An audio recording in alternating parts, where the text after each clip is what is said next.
नमस्कार। आदाब। तो बात यह है कि नेहरू कौन है। मैं मनीष बड़बंदा। मैं फैजान खान। आपका फिर से स्वागत करता हूं तर्क और फर्क में, जहां जमीनी बातें होंगी, ख्याली नहीं। तो नेहरू जिम्मेदार है उन सारी समस्याओं का जिसे इस नए भारत ने पहचान लिया है।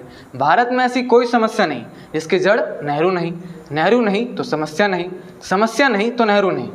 ट्रैफिक सिग्नल में गाय दिख जाने से लेकर नल में पानी ना आने तक की समस्या का कारण केवल नेहरू है। आज हम उस व्यक्तित्व के बारे में बात कर रहे हैं जिनकी विदेशों में भी आज बड़ी इज्जत है, मगर भारत में स्थितियां बदल गई हैं। जिन्होंने गुलाम भारत की लड़ाई के संघर्ष से लेकर आज़ाद भारत तक के सफ़र में अपना महत्वपूर्ण योगदान दिया और उस आज़ादी की लड़ाई में उन्हें 9 बार जेल जाना पड़ा, जिसमें वे 3259 दिन जेल में रहे और उसी दौरान उन्होंने 3 किताबें लिखी, जिन्हें हम आज किसी भी बोगस विचार या उन पर दोष लगाने से पहले कम से कम उनकी द्वारा लिखी इन 3 किताबों को पढ़ लेना चाहिए ताकि हमें पता चले नेहरू कौन है। अब आते हैं भिलाई में, हमर भिलाई में, जिसे नेहरू जी भारत का भविष्य कहा करते थे। भिलाई शहर जिसे नेहरू जी ने पहचान दी, उनके नेतृत्व में भिलाई इस्पात संयंत्र की स्थापना हुई, जो भारत का पहला इस्पात उत्पादक संयंत्र है। इस दौरान नेहरू जी कई दफ़ा भिलाई आए। उनका पहला दौरा 1957 में हुआ था एवं आखिरी दौरा 1963 में हुआ था।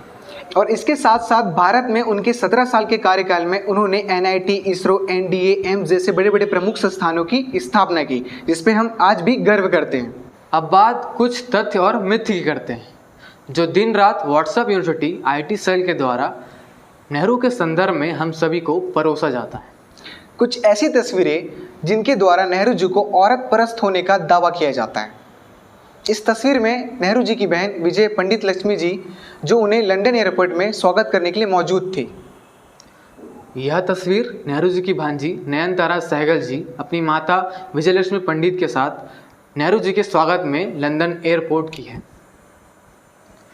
इस प्रकार के दावों के साथ साथ नेहरू जी पर राजनीतिक आरोप भी लगे हैं, जिसमें यह दावा किया जाता है कि नेहरू जी भगत सिंह और उनके साथियों से जेल में मिलने नहीं गए थे, पर यहाँ तथ्य गलत है। वे जेल में मिलने गए थे, जिसका उल्लेख selected works of Jawaharlal Nehru volume 4 नामक किताब में दर्ज है, जिसे हम व्हाट्सएप यूनिवर्सिटी के सिलेबस का शिकार हो जाने के कारण नहीं जान पाते हैं।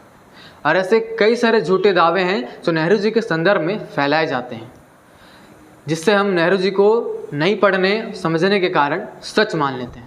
तो ज़रूरत है कि हम उन्हें पढ़ें और समझें और व्हाट्सएप यूनिवर्सिटी और IT सेल के झूठे दावों से बेवकूफ़ ना बने, क्योंकि इन्हें ऐसी लोगों की तलाश होती है जो अखबार मात्र पढ़ने की शिक्षा ले ली है, पर खबर की सच्चाई का पता लगाना नहीं सीख। बंदूकों के इस दौर में हमें नेहरू के उस गुलाब को पहचानने की ज़रूरत है। धन्यवाद।